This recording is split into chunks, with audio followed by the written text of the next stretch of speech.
ఉగ్రవాదులకు సాయం ఆపకుంటే ఆపరేషన్ సింధూర్ 2.0తో భూభాగం మీద పాకిస్తాన్ని లేకుండా చేసేస్తామని ఆర్మీ చీఫ్ ఉపేంద్ర ద్వివేది హెచ్చరించారు.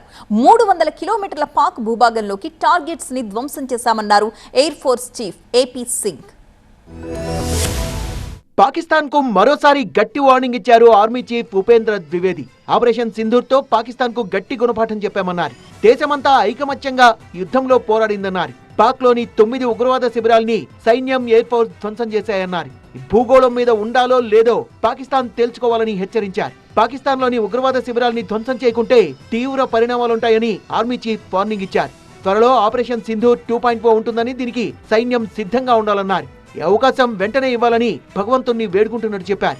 ఆపరేషన్ సింధూర్ 2.0లో సంయమనం అనే మాటే వినపడదన్నారు ఆర్మీ చీఫ్. भारत देश पूरी तैयारी के साथ है और इस पर वो संयम नहीं रखेगा जो सिंदूर 1.0 में हमने संयम रखा. इस बार हम आगे की कार्रवाई करेंगे और कुछ ऐसी कार्रवाई करेंगे कि हो सकता है पाकिस्तान को सोचना पड़े कि उसे इतिहास में भूगोल में रहना है कि नहीं रहना. अगर उसे भूगोल में अपनी जगह बनानी है तो उसके लिए उसे जो स्टेट स्पॉन्सर टेररिज्म जिसको हम बोलते हैं, यानी कि उसका देश जो टेररिज्म को स्पॉन्सर कर रहा है उसे रोकना पड़ेगा. तो आप अपनी पूरी तैयारी करके रखिए और अगर परवरदिगार चाहेंगे, भगवान चाहेंगे, वाहेगुरु चाहेंगे तो बहुत जल्दी ही आपको मौका मिलेगा. उसके लिए ऑल द बेस्ट. जय हिंद. రాజస్థాన్లోని ఇండో పాక్ సరిహద్దు ప్రాంతమైన అనూప్గఢ్ ను సందర్శించిన ఆర్మీ చీఫ్ ఉపేంద్ర ద్వివేది జవాన్లతో మాట్లాడారు.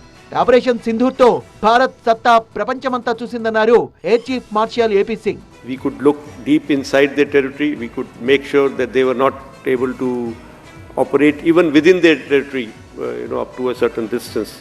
And it will go down in the history that longest kill that we achieved of more than 300 kilometers by that. Bharat దాడిలో అమెరికాలో తయారైన F-16 యుద్ధ విమానాలతో పాటు చైనాలో తయారైన J-17 యుద్ధ విమానాల్ని కూడా ధ్వంసం చేసినట్టుగా చెప్పారు. యుద్ధాన్ని ఆపాలని పాక్ వేడుకున్న తర్వాతే కాల్పుల విరమణకు ఒప్పుకున్నట్టు చెప్పారు.